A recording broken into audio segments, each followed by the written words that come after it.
I mean, this is like, I'm mad because like, do you guys like having people tell you no? So then it became, I'm putting him out of business. Like, I don't know how, but I'm putting this guy out of business. Mm-hmm.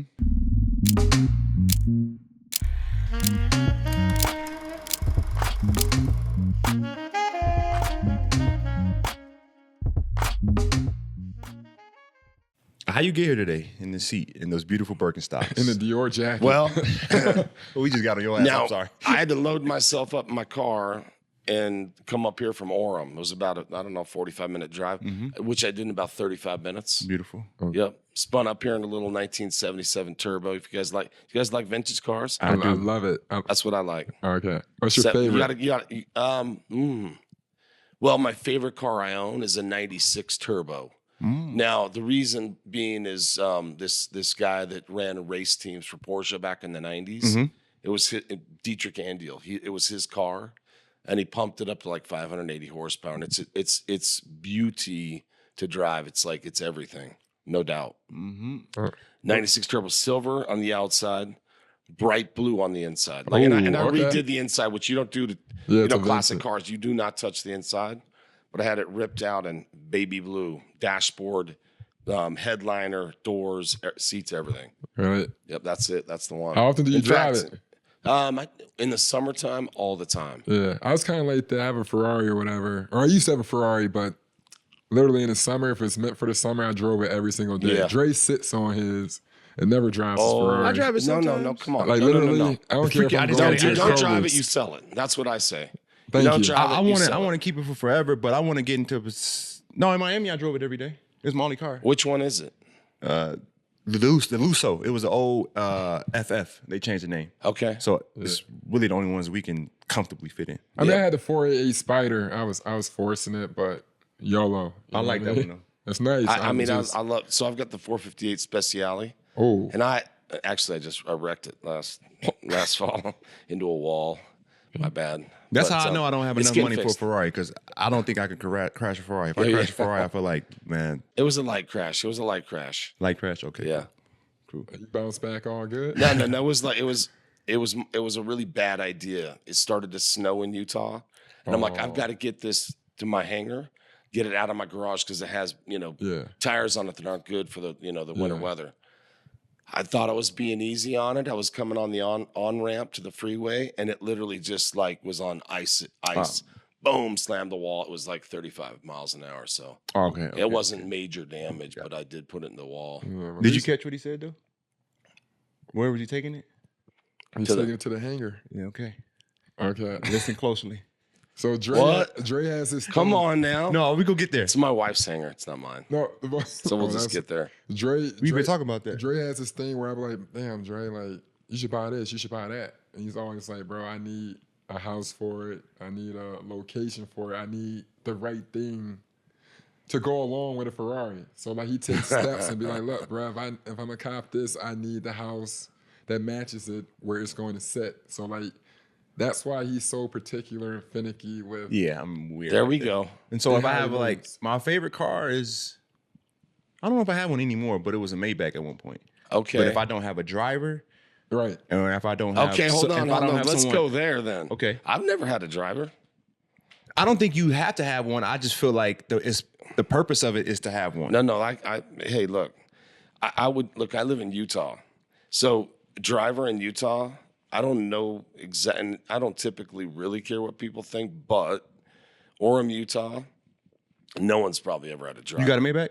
I don't have a Maybach, but I have a Ghost Black Badge Edition. Is that 4-door? Is the Ghost 4-door? That's 4-door. It's the 4-door. It's the stretch one. It's the And you drive that one? I drive it myself. I'll be damned if somebody's in the back seat using my amenities. That's just me, yo. Am I lying?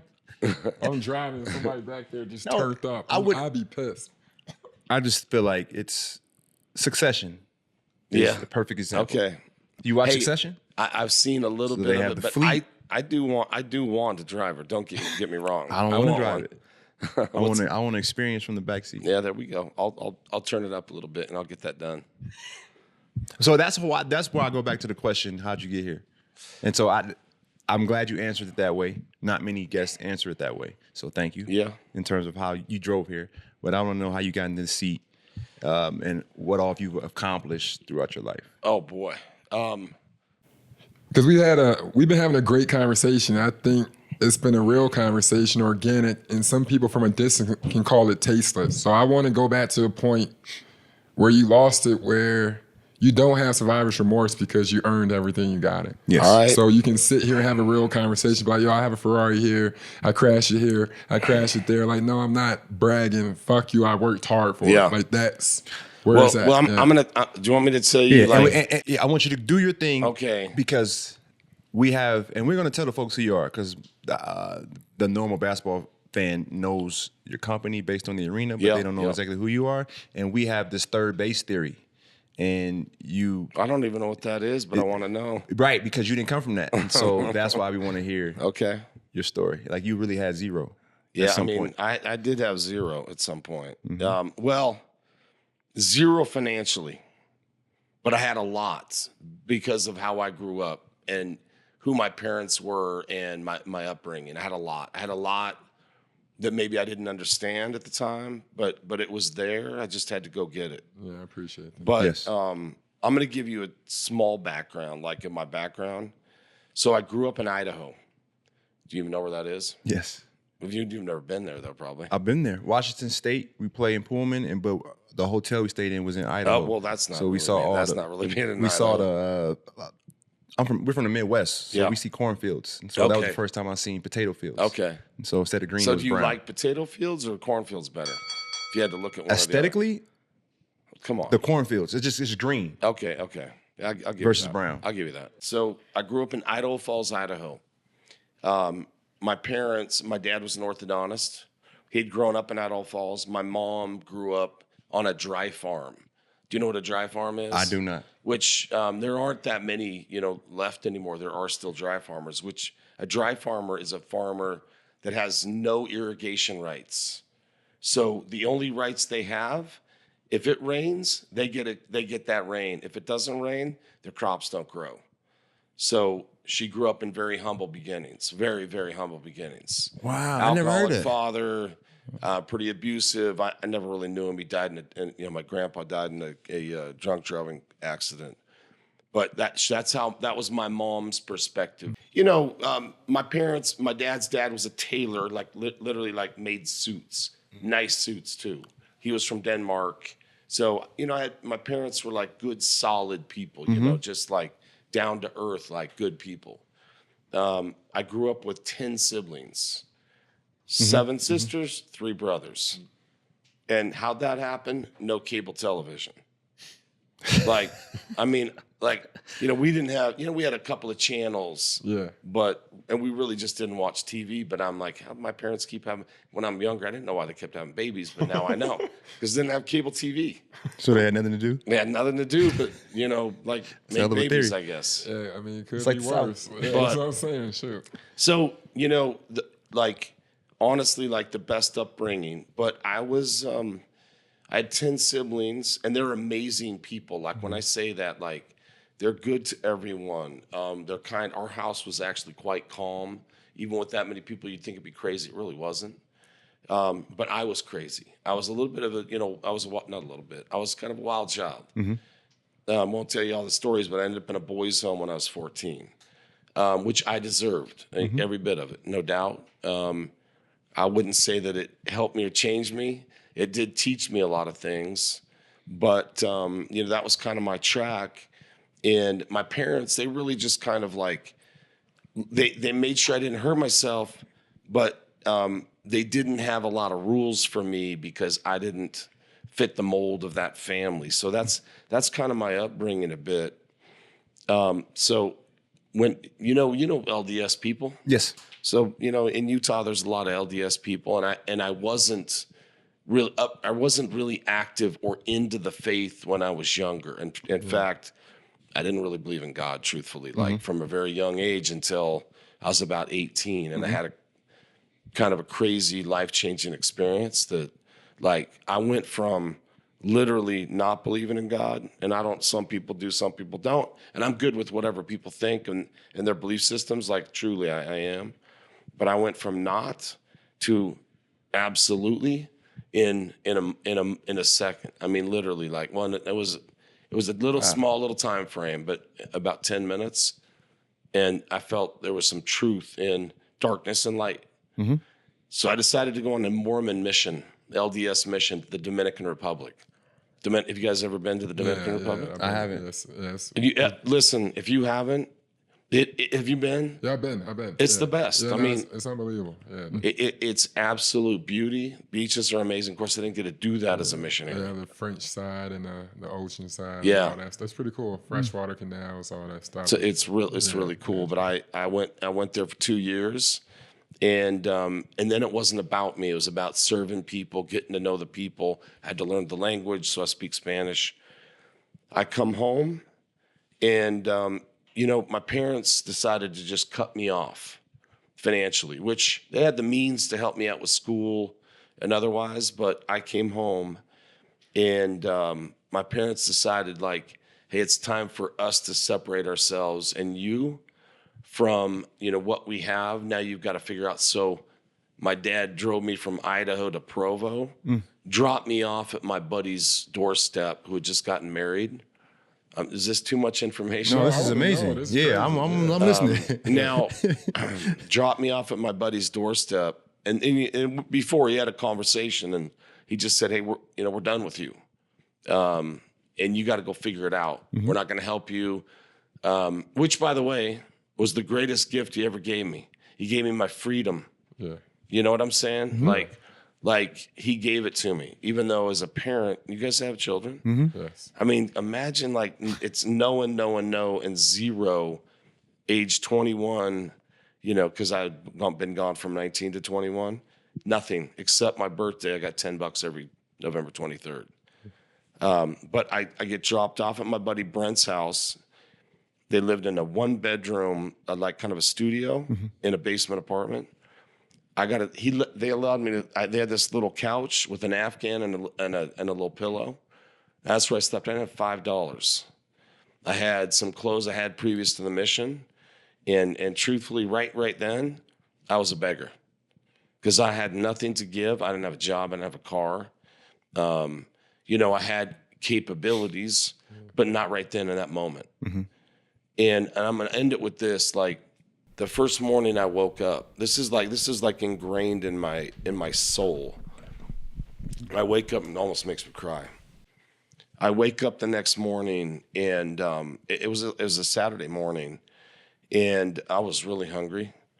And I was like, honestly, I was like a little dazed and confused because my parents had just literally 2 days ago, and I'd only been home for like 3 days from my mission. So I'm gone 2 years, come home, and it's like, snap, you're done. Good luck. And which, by the way, I didn't know, and I wasn't mad, but it was done out of love. Mm-hmm. Right. Because they knew I needed that. I didn't have that perspective. Mm-hmm. But I wake up and I'm like, what is my life? I can't even buy food. I don't have any food. And I grew up in a family where we didn't just get into the fridge. We had to ask my mom if we could eat something. Because, 11 kids would absolutely ransack a refrigerator or cereals or breads or whatever. So we grew up having to ask. But I remember waking up hungry and thinking, man, I have nothing. Like, I have nothing. I have to wait for them to wake up. And if they eat, I'll eat. But it took them a while to wake up. They wake up. Susan was her name. She starts making scrambled eggs. Or I thought it was scrambled eggs. Ends up making omelets. And I'm like, oh, that looks so good. It's so good. Of course, I'm not going to ask because I didn't grow up that way.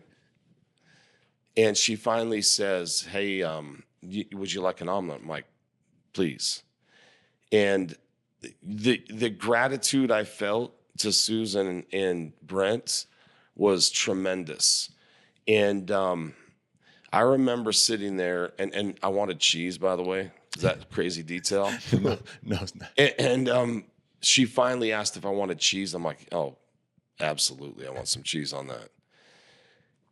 I remember thinking, I will get myself to a point where not only do I have to not, be a beggar, which we all are, in life we are. Right. Depends on the moment in time Right. in life.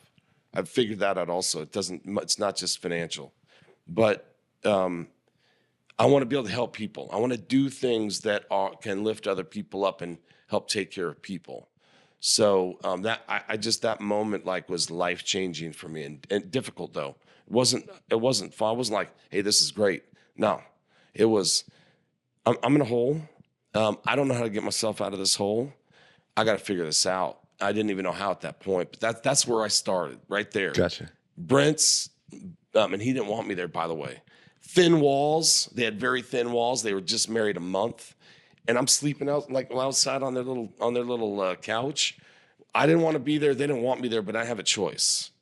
So, and it wasn't the snoring that was bothering me either. No, I got you. They just got married. Yeah. And were they LDS? They were also. So they had time to make up. Yeah. Make up lost time. No, that's true. Yeah, that's right. No, they were just getting. That's right. They were just getting to it. All right, we really appreciate that story. So that's a lot of background. No, that's real. But it's important because that's me. That's where I came from. It's the epitome of point forward and what we try to represent to our listeners in terms of guiding people to understand. We all have our journeys and we all have our missions and thesis in life, but we all have to go through hardships to get there. And there's many forks in the road, and some forks are just tapping out. They're white flags, and most of those white flags are tests just to push through and persevere. And it's hard to have these conversations and get people to tap in because they only want to hear the end of the story. They want to hear the successful part. You hear Jay-Z talking about it. Everyone wants to be successful, wants to be like you until they understand what you had to go through to get there.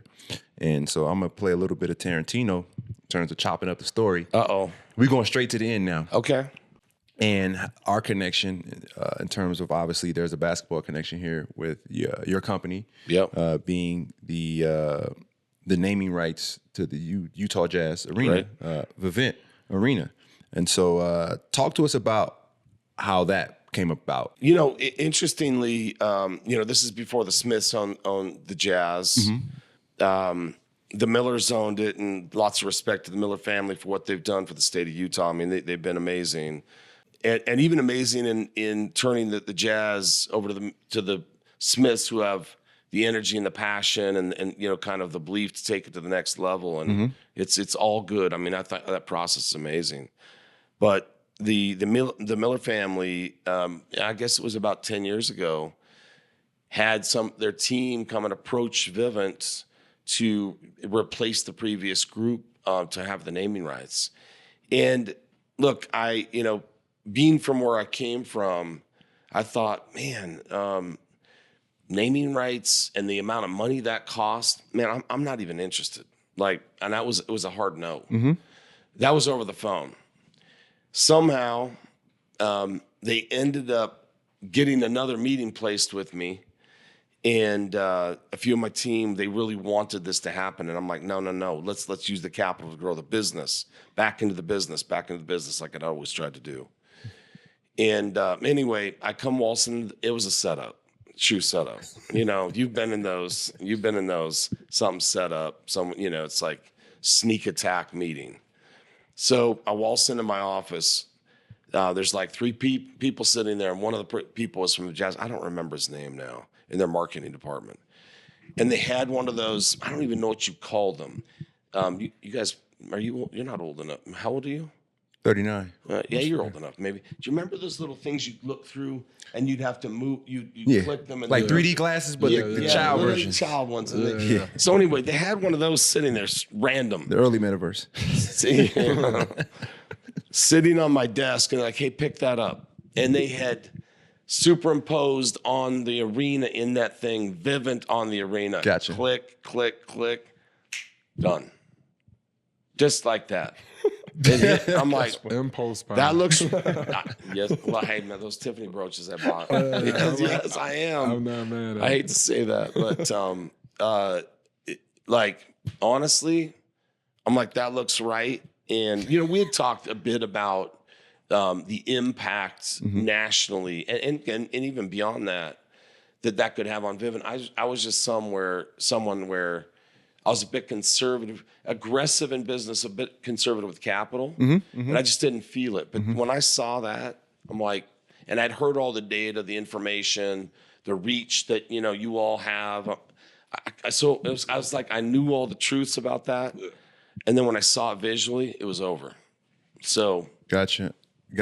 And so for me, speaking specifically on naming rights to arenas, I had someone on Wall Street that I was following closely and getting a lot of information from. This is early in my career, and they said, don't buy stock in companies that have naming rights to arenas.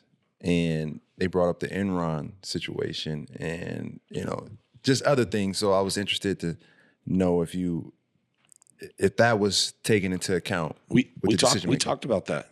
Blackstone's invested in us. We talked about that.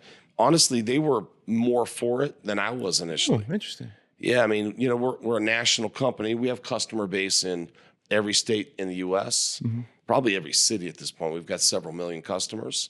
So they were actually more for it in the early stages before the collided, whatever that thing's called. Right. So for folks that don't know, what is Vivint and how does it serve? What do the customers get? So Vivint is it was twofold. So Vivint is a smart home company. It started as like a burglar alarm company, kind of like an ADT. You break in a window, a door opens that shouldn't, alarm goes off. And, you signal the essential station that calls the police or fire or whatever that case might be. Well, when I got into the space, I had a buddy of mine named Alex, and we kind of felt like there was no innovation in the space and hadn't been for years. It was like GE and Honeywell, they were printing out the same product, on the wall and inside the home that had been done for 20 years. Yep. So we decided, because we were too dumb to know we shouldn't, we decided to build our own platform. I'm not an engineer. I didn't graduate from college. I don't know anything about hardware design, software, nothing. We went and hired some engineers and built our own hardware platform and back-end software platform. We wanted to connect the entire home to lighting, doorbell cameras, heating systems, HVAC, and everything. And funny, this is back in 2007 that we started talking about it, and then hired engineers. Everyone in the industry, everybody said, you're going to fail. There's no way you two and this company can build its own hardware platform and compete with companies like Honeywell and GE. No way. Yep. We just had that belief that we could do that. So, and that happened. And we built that out, hugely successful, and that's a big driver of why our company's grown. Inside of those next couple of years, one of the things that we felt was really important is renewable energy, and that's solar. So we incubated a solar company inside of Vivint, spun that out. It became Vivint Solar, separate entity, its own management team, its own finance operations teams. Took it public. And then later, Vivint Smart Home also went public, so two separate entities. So we wanted it to be one and the same company, but our bondholders, all this, they thought that it wasn't right. They didn't understand tax equity financing. Renewable energy back in 2010 wasn't the thing. Everything you're saying right now is like music to my ears, and I really want our listeners to dive in more to these things because we're always talking about ownership within NBA. How do players get equity stakes in teams? How do players build wealth? Because obviously only one player has ever been able to become a governor of a team, which is Michael Jordan. It didn't come from his basketball salary. It came from, a consumer product, which is one of the harder investment or types of companies you can build to get that much success. Most of the time, software has the highest margins, highest multiples on earnings on the stock market. And so everything you're saying is just music to my ears. And where I want to go now is I want to go back to the summer because you said you didn't graduate college. That's right. I want to go back to that summer before you dropped out of school because I know why you dropped out of school because of that paper. But talk to us. Was it Terminex was the summer gig you had? Whoa. I'm doing my homework on you, my guy. You know too much. We do our homework. Team is incredible. The team is incredible. So back up even a little bit further than that. So the one thing I did know how to do is work hard. So my parents instilled, work ethic in us. I grew up, through, junior high and high school, always having a job. I did sports, school obviously, but I always had like a part-time job, summertime, full-time jobs. So post-mission, I had a job sheetrocking. I did it with this guy, Brent, actually, that, that I mentioned that I lived with. And, eventually, and I did this because minimum wage was like $3.45 an hour in like 1990. I couldn't pay tuition, books, rent, buy a car, I just couldn't make it. There's no way. I also grew up in a family where debt was no option, like no debt. So I didn't go try to get, school debt. I'm like, that just didn't resonate with me because my parents they built a home cash. Then they spent a long time building it. They paid, if they bought a car, cash. So that's how I was raised. So I wasn't making enough doing the sheetrocking, so I started a house cleaning business. So previous to that what we're talking about, Right. I had a business. It was real simple. I went up to all the rich homes up top of Provo where I lived, all the biggest homes. I started knocking on those doors, got a business license. I went and trained under someone who had a house cleaning business for a couple of weeks for free. And kind of learned the process. Not that hard. Just it's like elbow grease and do a good job. And started knocking doors and got clients. So I cleaned, like when I say like I'm willing to do whatever it takes. One of the families had 6 boys, young boys. And let me say this to all you viewers. I can already imagine. Your young boys, have them sit down when they tinkle. Have them sit down. Don't have them stand up, because whoever's cleaning that bathroom, me, in that period of time, it was a mess. No, sitting down doesn't even work. But it's better. And I only have one boy, so I won't put him out there. And look, I did it, and I did it perfectly. So, actually, truth of the matter is, I loved cleaning homes. I loved the end process. So sheetrocking, house cleaning. And then what happened was this is the summer before I dropped out. This is the summer before I dropped out of school. I had a couple of friends who worked for a pest control company in Sacramento, California. And they come back from the summer and they're like, hey, Todd, we were thinking about you this summer. These kids were like rich kids. In my view, like they came from wealthy families. And they came back and they said, hey, man, we've been thinking about you all summer. Like, you sheetrock, you're always dirty, you're always cleaning, you're bringing your cleaning supplies out of the trunk of your car. And, we made 10 grand and 12 grand in 4 months selling pest control. You should go do it because you're a hard worker. Like, we thought about you all summer. So I was like, well, that's 10 and 12 grand. That's crazy. And they're like, we didn't even work hard. It was so easy. So if you did it, you do a lot better because you have to pay your own bills and you work hard. So, I'm like, I'm like, will you connect me with the owner of the company? And they said, sure, absolutely, which they did.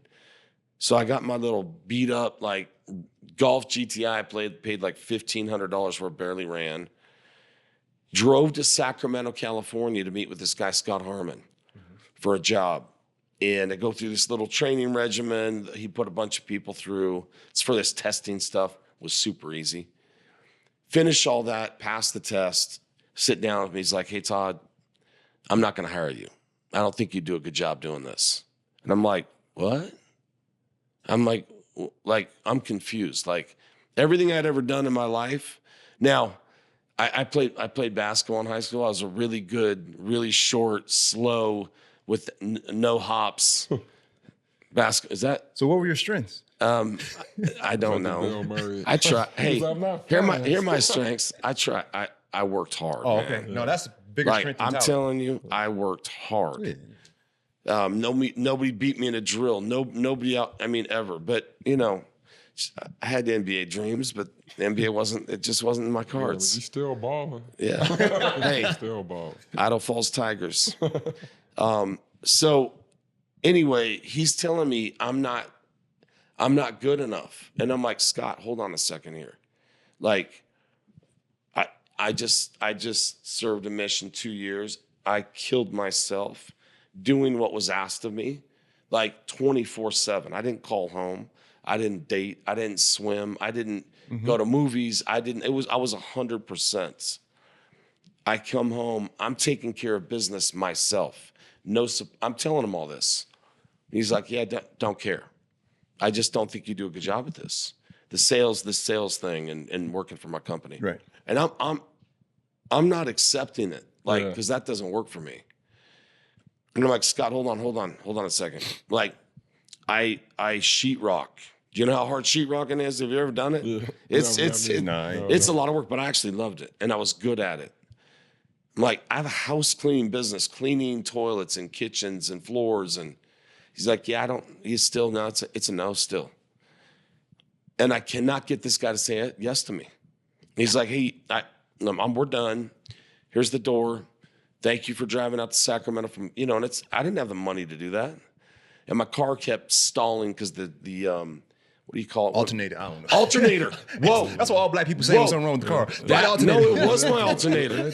Kept dying, and people would have to charge me up and get me. It was the alternator. Whoa, man, you're good. That's a lot of background. No, that's black people. When there's something wrong with the car, alternator. You look like you fix alternators. Yeah. Like that type stuff. Really? Your alternator broke out. Okay. Like, Okay. Yeah, I've never seen an alternator. I don't know what it looks like. Well, mine was bad. It's the heart. So anyway, I drive back. I drive back to Utah, and I'm mad. I mean, this is like I'm mad because like, do you guys like having people tell you no? No, it's I mean, look, there's no in lies, but when you've got it and someone tells you no, right. It's like not acceptable in the brain and in your heart. It's just not. I drive back. I call this guy like 7 or 8 more times over the next couple of weeks. Of course, there's no caller ID back then. I'm sneaking my way through his secretary. He's like, Todd, no, don't stop calling me. It's no's a no. Stop calling me. I'm like, but Scott, I'm telling you, I will work harder than anyone you have in your company. And it was a no, solid no. So at that time, I'm pissed off. I mean, this isn't even about like anything but I'm pissed because someone told me no, and I knew I was going to work hard. I knew if they made 10, 12 grand, right. I don't know what the number was, but I was going to go for it. So then it became, I'm putting him out of business. Like, I don't know how, but I'm putting this guy out of business. Mm-hmm. He owned a little pest control marketing company, real small. So I had my buddy's mom send me the yellow pages from the Bay Area. She lived in not Danville, but San Ramon, right next to Danville. Damn, I live right there. You do? I live. Do you really? I live the I won't tell people where I live, but I live the spot just before that area. I'm in San Ramon. Okay. Yeah. That's where I get my Rolexes from. She lived in San Ramon.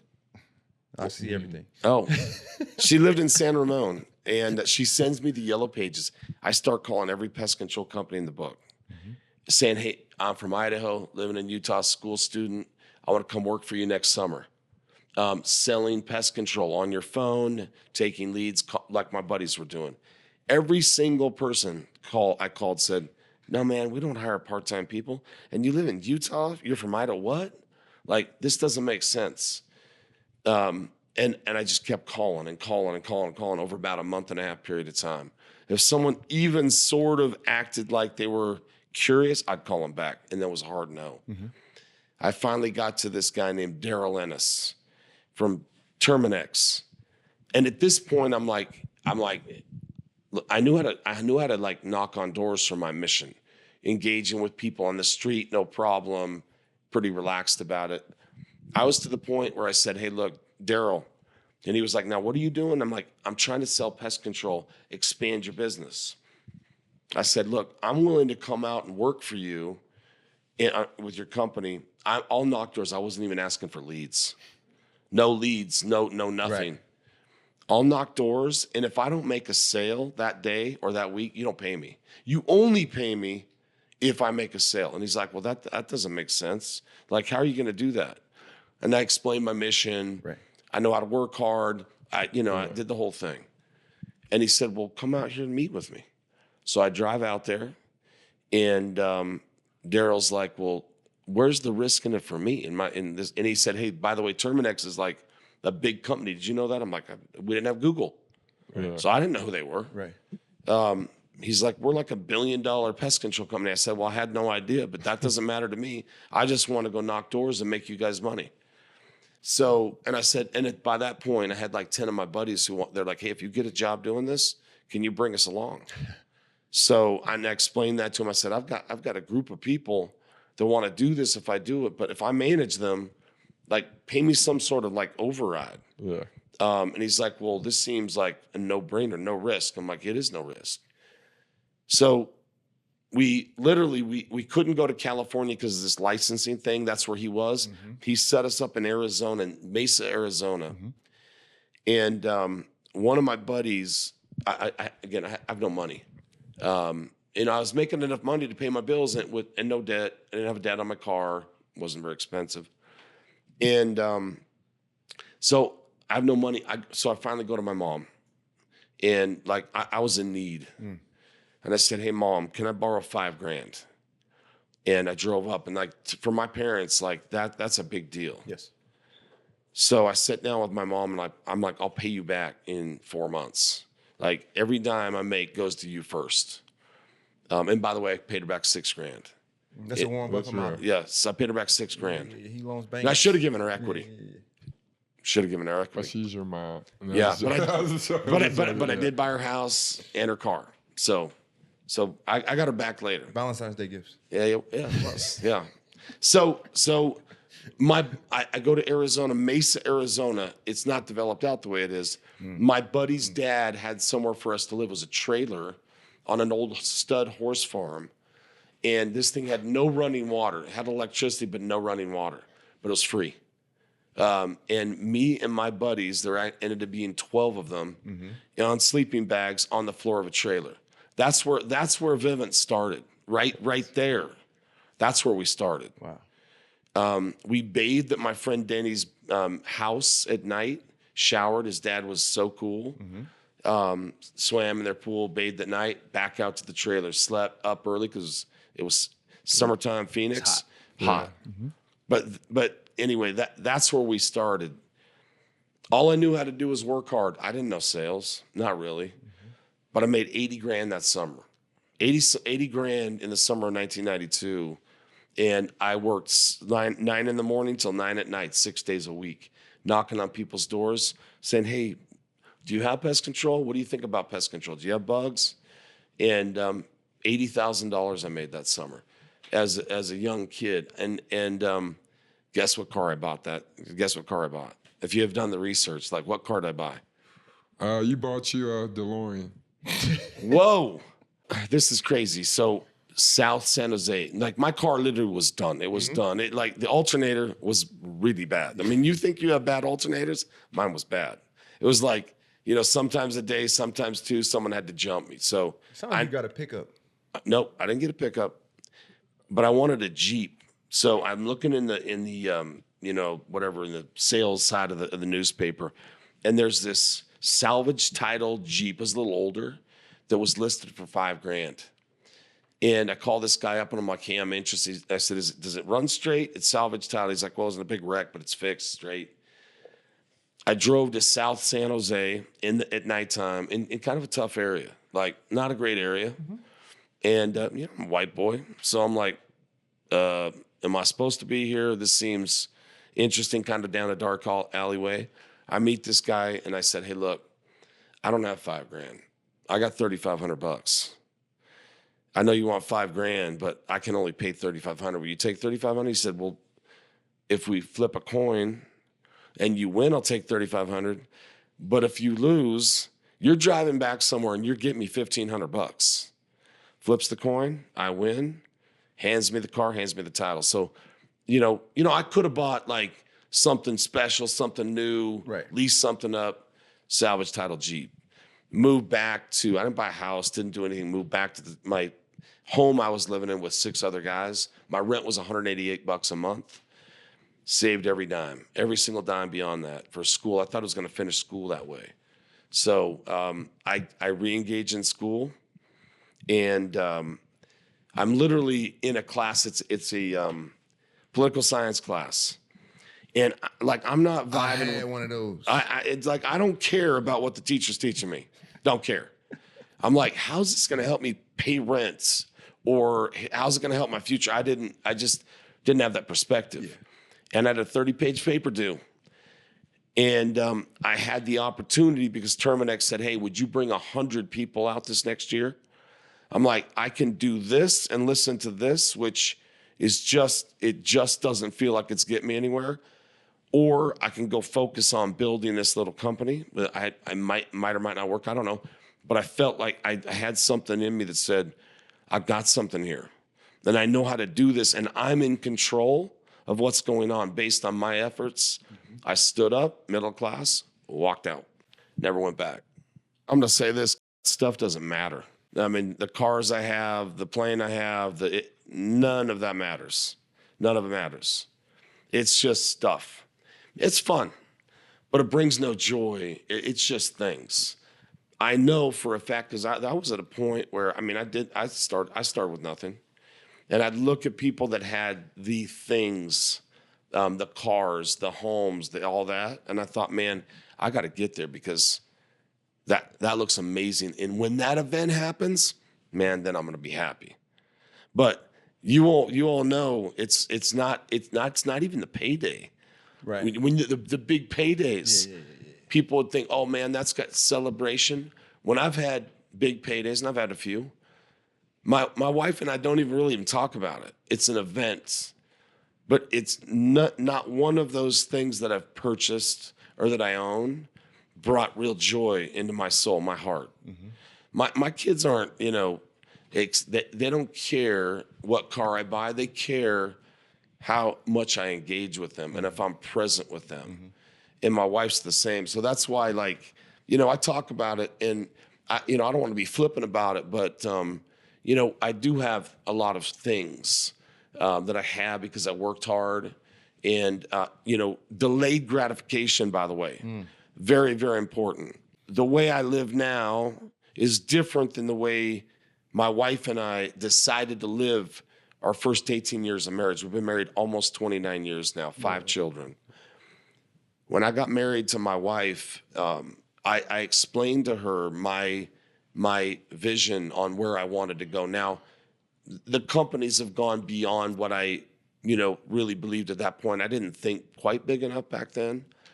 But I said, hey, hon, when we owned a home as a duplex, but my renters covered my mortgage. So I had debt on that first duplex. But I still had my Jeep. I bought her a car that was salvage title, and this is the bad part. I'd paid $3,500 for my car.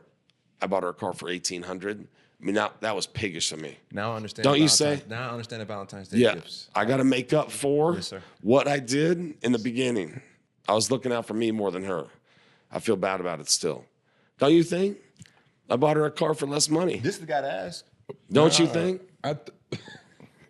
No, I definitely respect what you're coming from. I think you do what you can if it comes from the heart. Yeah. And at the end of the day, it's like, shit, we picking from one pot. I'm trying to make it do what it do. But I think the reward that you do for her for believing in your dream is a big thing. So there we go. There we go. Yeah, because so many people that wouldn't believe in it, like, yo, baby, stay with me. Yeah. I'm gonna take us where we need to go. Yeah. But you gotta trust me. And let me tell you, I can't even describe to you my wife. That's beautiful. You just described my wife. Yeah. Like my best friend, Andy. She's everything. When I say that, she is everything. Yeah, like that's real. I said to her, now she grew up in a trailer park in Alabama. So anything that we had beyond a trailer, which it was a little duplex, very old, very small, was better than, where she'd come from.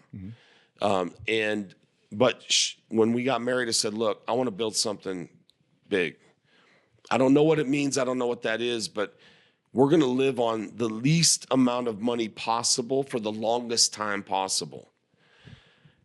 Our first 18 years of marriage, pre-Blackstone, we rented homes. And I'm gonna say this, and I could have afforded to buy homes, get a mortgage on the big house, have my company because I owned it, pay me a big salary. But when we first got married, I had this company going. It was already going for several years, and it was income positive, quite a lot, several $1 million a year, which back then was, a lot of money. Yeah. It's a lot of money. But I rolled every dime back into, I was doing real estate also. Whatever the company needed, I provided for growth, all excess capital after taxes into real estate.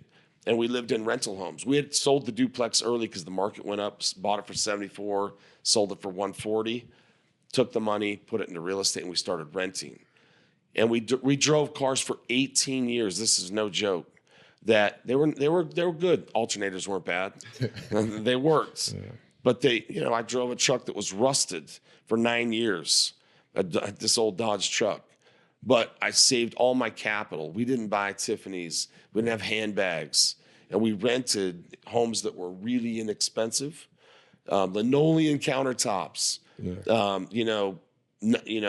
nothing nice, in order to create the vision. So we delayed gratification away. The truth of the matter is, we were just as happy then as we are now. Yes. Because we could pay our bills, roof over our head, food, and we could enjoy life a little bit. We didn't spend much. But you also had peace at home. That's right. Peace of mind. And when it comes down to it, a lot of people struggle and fill up that void or hole because they're lacking peace at home and looking for a thrill that makes them happy. So I understand why you do spoiling. It's that, and there's no doubt. So here's something that's really important. So my first financial event comes up. Mm-hmm. I know this stuff's happened to y'all. Mm-hmm. First financial event's not Blackstone. It's Goldman Sachs.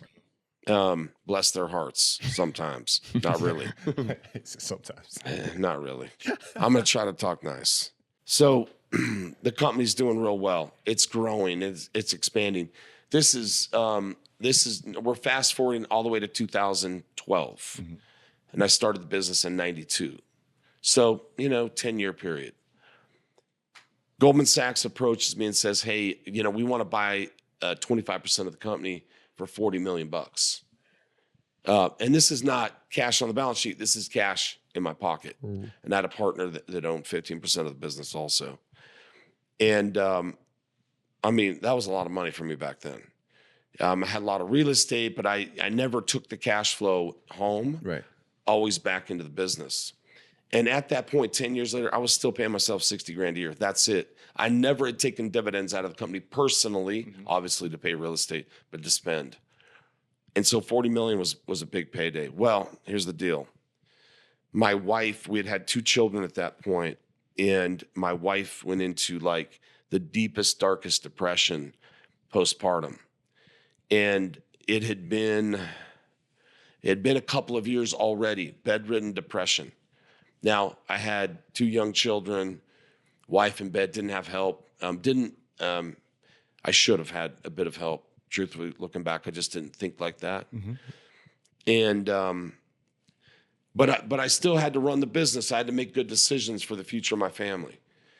And so we do this transaction, and I get paid. Now, I get paid, and I have a wife in bed. She can get out of bed a couple of times a day, and that's maybe to eat, sometimes to shower, use the restroom, and that's it. Now, we had lots of conversations when she could, but she was in a dark pit. I know we've all been around people in that mm-hmm. situation that they can't control. And I did get paid. That's a lot of money. And I would have given back every last penny to have that woman that had supported me so fully, every dollar back to have her happy, everything.